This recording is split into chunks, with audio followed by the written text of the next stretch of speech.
Welcome back, everybody. Today we're going to cover Cyberpunk 2077. This game is 3 years old now, but this 2.0 and 2.1 update has really revamped it and turned it into almost a completely different game.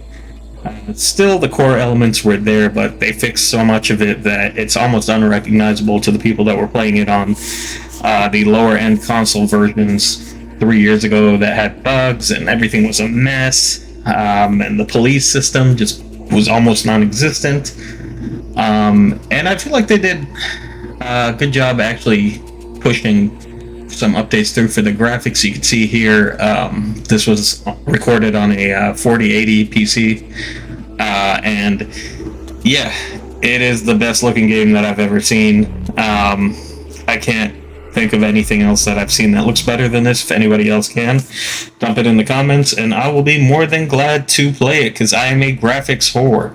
Any game that looks this good, I'm down, regardless of if the story is trash or if nothing else, at least I'll get something pretty to look at. But I want to take some time today and just kind of talk about what I love about this thing and why I think people should drop their hard-earned $60. I actually managed to get this thing on GOG Games expansion and base game for $60. I'm not sure if that deal is still going on, but check it out. Maybe you'll find it on CD keys or something. I don't doubt that this game will drop in price around Black Friday, because games always do. So I would say, yeah, if you see this thing on sale, grab it. And I'm about to show you why. So what's the deal with this game? What's the deal with Cyberpunk? Not to go Jerry on everybody, but I kind of want to just use this time to talk about some of the pros, some of the cons. This game is not perfect. There are no games that are perfect as far as I've seen, but this is damn near close. And the reason why I love it is it's kind of like a first-person GTA in a way, when it comes to the free roaming and the world and the things that you could do. Lots of car theft, lots of shooting, lots of random missions, little side quests, and you could just get lost in all this stuff for hours. I got sidetracked so much while playing this that I just sometimes would sit in the street and watch gangs fight each other, and or gangs fighting the police. And they're just like, the world is so alive that there's so much going on constantly. But aside from that, aside from having reasonably good AI and a graphical facelift, they actually did a lot with the character skill and all that, the skill tree and all that. They really reworked it, and I kind of wanted to just kind of go through it a little bit here and explain what they did. This is the part that I was worried about jumping back in. This all looks really confusing, but I promise you it's not that bad. If you look at, while I'm speaking, all the stuff that I scroll over, it kind of just tells you what it does. There's things that are like plus this to armor, plus that to critical damage, and what it's basically doing is replacing the way that they had it before, if I remember correctly, where you got all these stats from the clothes that you wear. Well, now it's just the chips that you wear, and it's pretty self-explanatory. That bar on the left is how many chips you could fit, and that yellow giant thing with the body symbol on it is your cyberware thing. So it takes 5 cyberware to put that on, it takes 8 for that, takes 8 for that, and it tells you how many. And the higher that number goes, the more it takes away from that left yellow column. That it's like, okay, if an arm takes 8 and I have 300, then that's 300 minus 8 just for the arms. Now I gotta worry about other stuff. I gotta worry about the skeleton and this and the legs and that. So, and the eyeball right here, as you see. So it's just how much you could fit on you, and that kind of ties into the skills and other stuff as well. Certain skills that you get will give you more cyberware capacity, which is what that yellow bar is. But yeah, I went for this one. It's I found a build guide on YouTube. This thing basically slows time down and turns you into somebody that could just blast away without any fear, and mostly shotgun build. There's so many different builds that you could do in this game, but this one guy, shout out to you, my friend. I can't remember your name. If I find it, I will post it in the comments or in the title and all that. But yeah, I went with this like shotgun, submachine gun, sniper rifle build. Initially, I had gone with a melee katana build, I just wanted to be like a samurai, and it honestly wrecks pretty hard. I tried maybe 2 other builds. Everything in this game, just like every build, just is good. It just works. All of this just works. It's not, I'm not kidding. The stuff is self-explanatory. Armor gives you armor, so it's just like how much of a beating you could take. Health, life, ups your health and life. Ram chip. Ram chip is the little cyber attacks if you're a net runner. So how many of those you could do? It's like your ammo for that. Everything it's just like, it's so well organized compared to how it was 3 years ago that I didn't have really much of a hard time. And I definitely think the changes that they made kind of increased survivability. The biggest things are like the OS chip at the top right.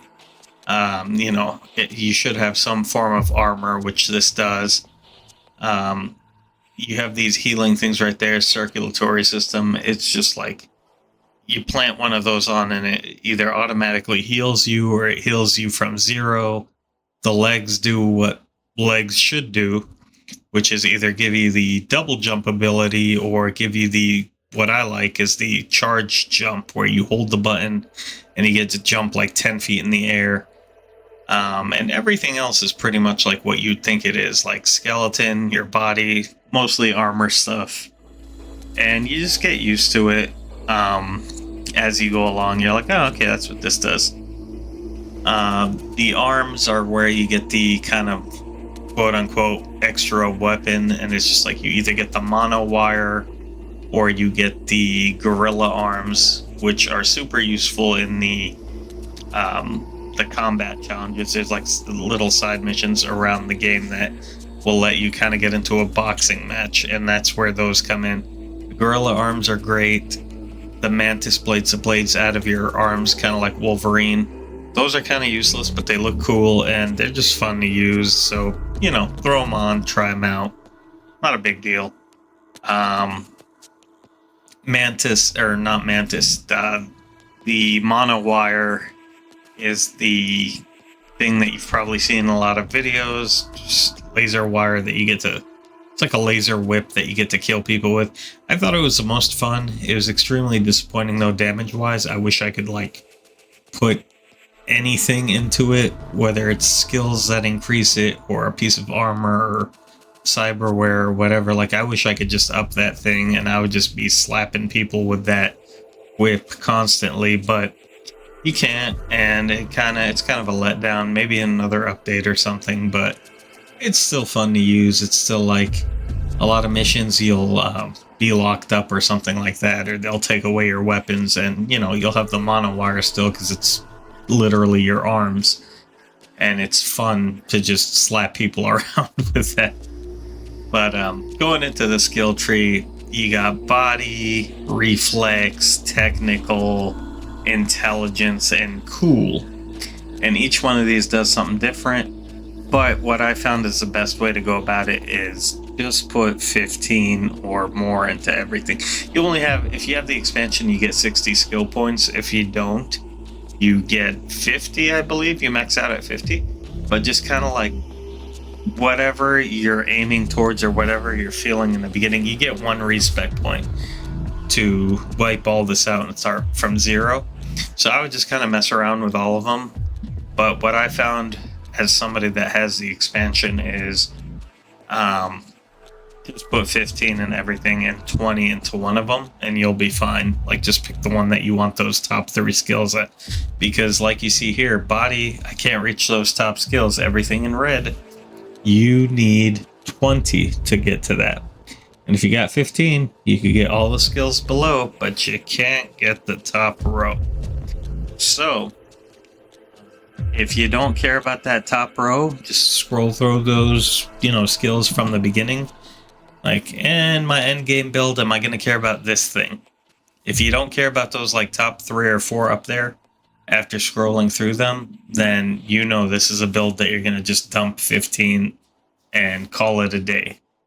I could say from experience that technical is probably the best one to put 20 in if you're going to put 20 into one thing. So that's one that I would do it. Mostly because I think the top skill gives you the Edge Runner perk, and that maxes out your cyberware capacity. So more of that means more crap that you could put on your character for their cyberware. So this is the one that I kind of went with for 20. Everything else is like 15 for me.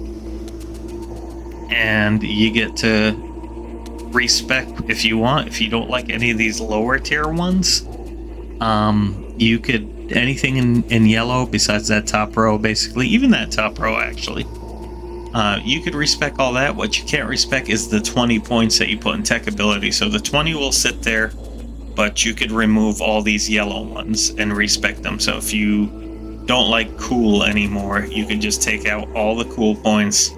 You're stuck at 15, but at the end of the day, it doesn't really matter. It's not going to kill your playthrough. I had fun either way, even though I felt like I kind of messed up on certain skills or whatever, but it's not a big deal. That's just an overview of it. You'll figure it out, and if you really want to get in depth, I recommend looking up somebody's video and just kind of following their build guide. They'll let you know exactly what level you have to be and what you got to put in and all that good stuff. So I would say check out somebody else's video for just a build guide. I'm not really a build guide person. I just mess around and see what I like.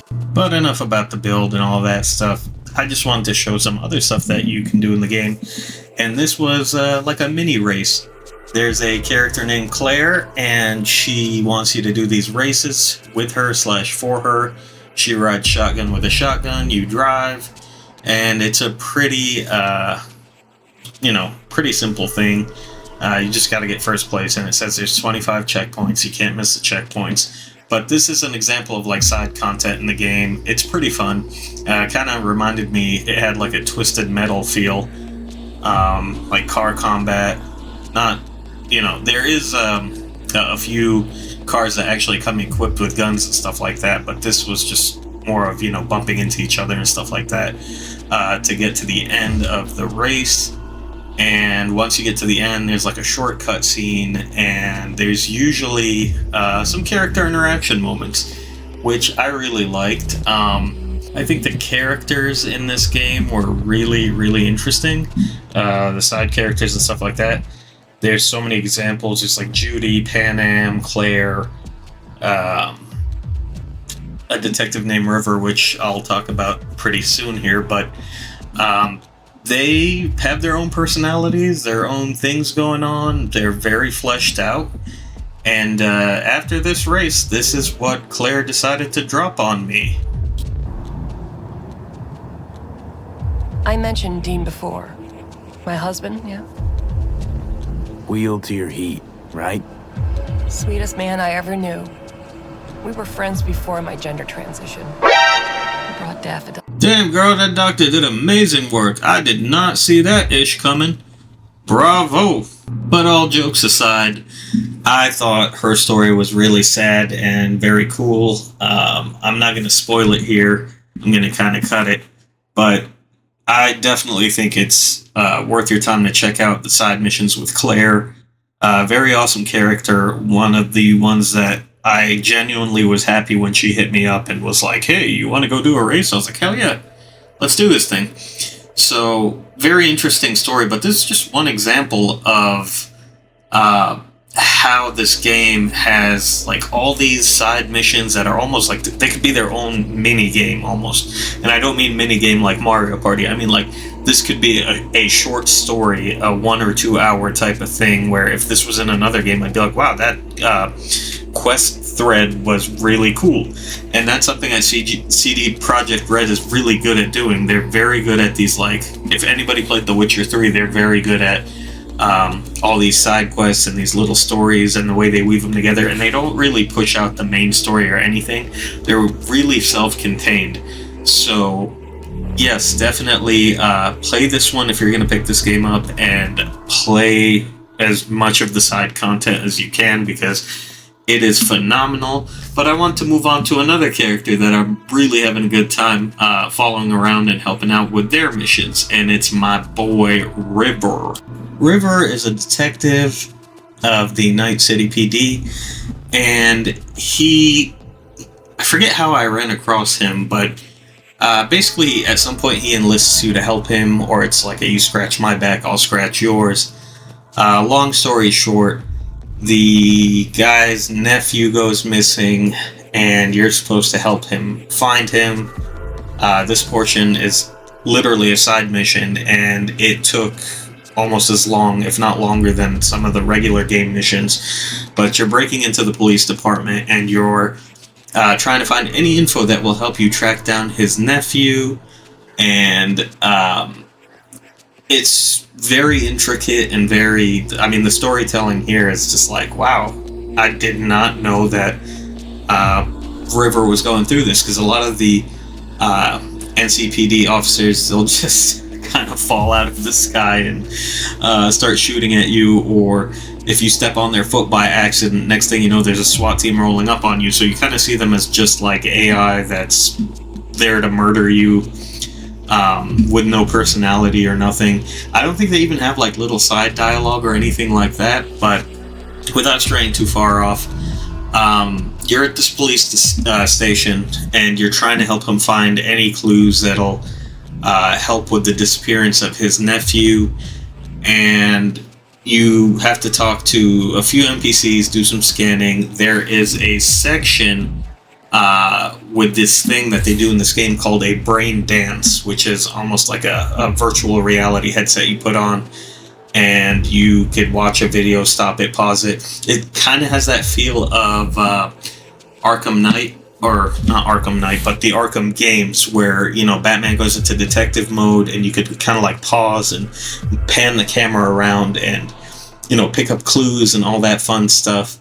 And it's really cool. And this is the section that I wanted to kind of just throw in there, just to show, like, this is not exclusive to this mission, by the way. It is throughout the game, sprinkled throughout the game. You'll get these brain dances, and you'll have to like pause, play, change from visual to audio, and it's really cool. It's like a little detective mode, and it helps you figure out like if there's a missing person or who killed who, or, you know, whatever you're looking for. It's super helpful, and it's very fun. And it's, you know, I'm really not one of those people that's like likes to deep dive into that stuff, but every time that section came up, I was like, oh sweet, now I get to kind of mess around and you know, do some almost Batman detective work. So here is the clip of that after you leave the police station. So after the police scene, you get to meet his sister, you get to kind of have a little sleepover, and you get to know a little bit more about River as a person. And I like River very much. You know, he's trying to do the right thing. He's a good cop, a good detective. He's a family man. He's trying to find his nephew. He's well built, and I gotta say, he's great in bed too, so there's that. And that weighed heavily into my decision to help him, you know. So I put on these goggles, and I did the little brain dance thing, because anything for River.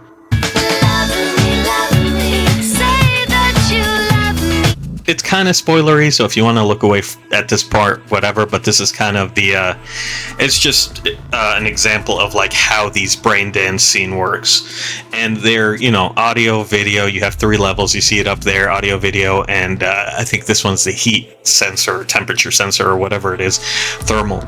And you're just basically trying to scan things and pick up whether it's audio in the background from like a tertiary character, or it's a heat signature for something, or just visually scanning like a sign in the background to figure out what part of town these guys are at and where this is all going down, so you could drive over there and kind of crack the case. So you use these things to kind of guide you, and you can see up there it says relive the brain dance. So it's kind of like it's hard to explain, but it's kind of like surveillance tape at a gas station after a shooting's gone wrong that you could actually walk into and live in and examine. And like I said, you'll hit this a few times in the game, and each time it's really fun, and it feels very much like an Arkham game where you're just scanning things, investigating, trying to figure things out. And I had a ton of fun with these sections, but it's just like, this is a side mission, and it's so nuts that they're putting this much work and this much detail into a side mission. And a lot of games could learn from this, where I at times forgot that helping River was a side mission. It has nothing to do with the story. In fact, those 4 or 5 endings that I unlocked before this, I could say I didn't even touch any of the River stuff before finishing the story. And you could skip over everything, you could beeline through the story, but I would advise against that, because like I said, some of these side missions, some of the side content is some of the best in the game, and I honestly had a blast doing it. And it was almost like curated content where these guys are like, all right, we're not just gonna throw collect 10 of these in here. There is a one of those types of things with murals and paintings around the city, but I feel like they're using it more to get you acquainted with the city rather than as like a boring side quest. And again, you can choose to skip right past it. It doesn't affect anything. All of these things, you could skip right past it, and it won't break your playthrough. It won't change anything. They're all self-contained, which is what I loved about it. It's like, you start off with River, you finish with River. Doesn't affect any of the main story characters or anything like that. Everything is self-contained. It's almost like, one comic book. It doesn't have to be the beginning, middle, and end, and it's in a Infinity Saga type of 22 movie thing. It's like, no, this is just a standalone, a one-off.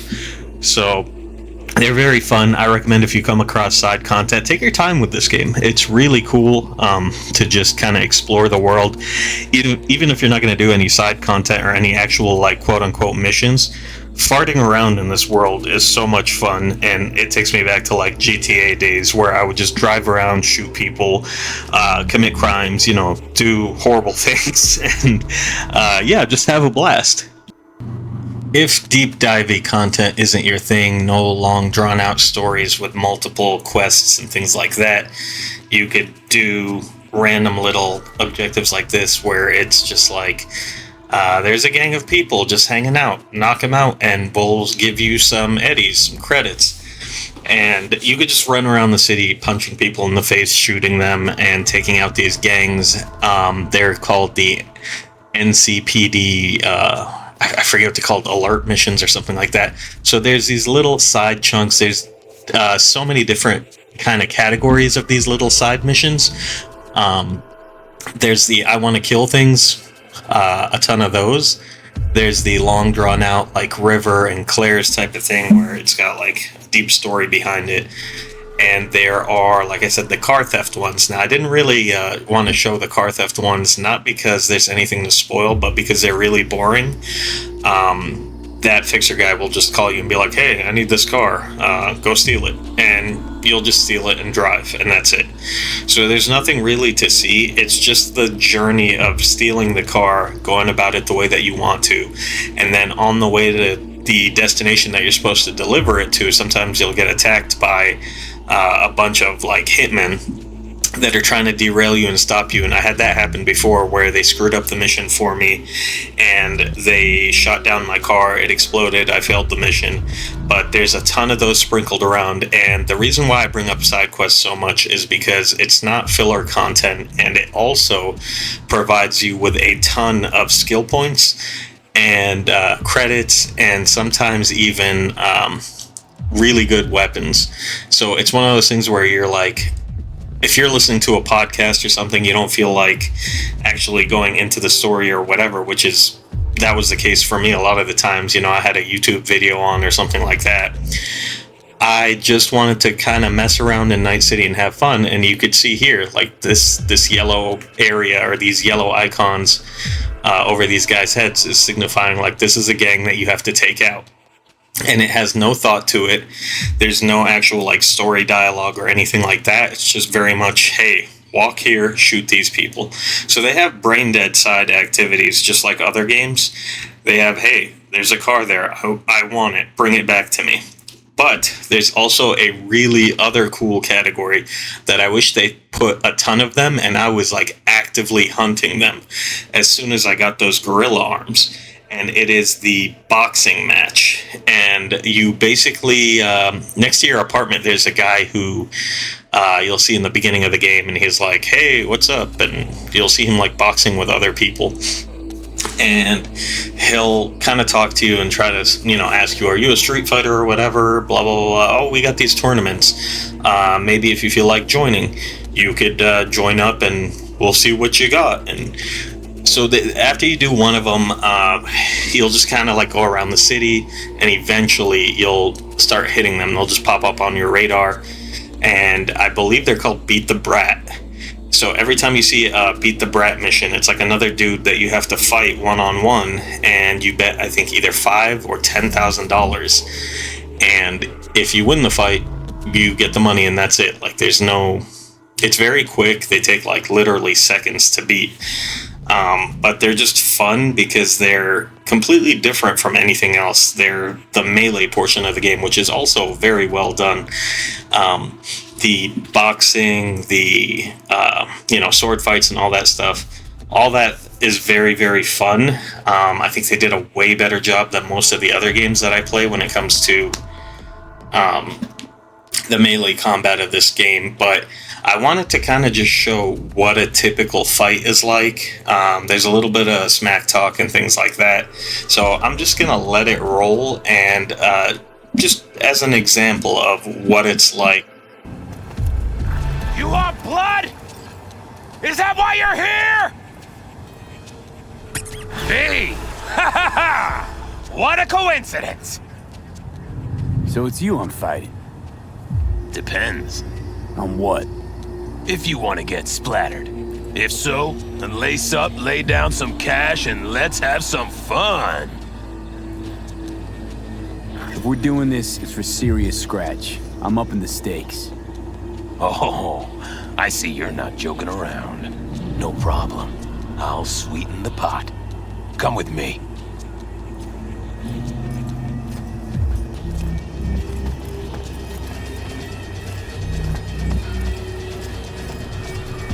You two are ready to start? Yeah, ready as I'll ever be.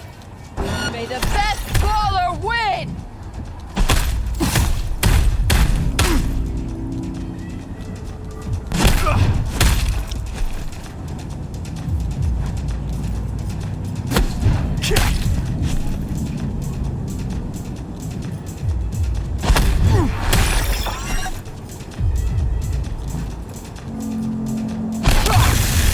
Oh shit! Oh shit! Oh shit!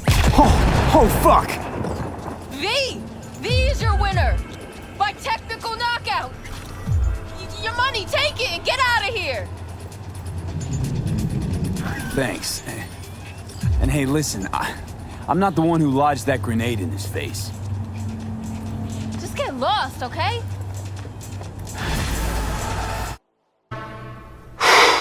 Boy, that escalated quickly.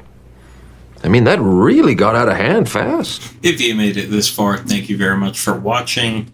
Hopefully this video kind of convinces you of why you should pick this up.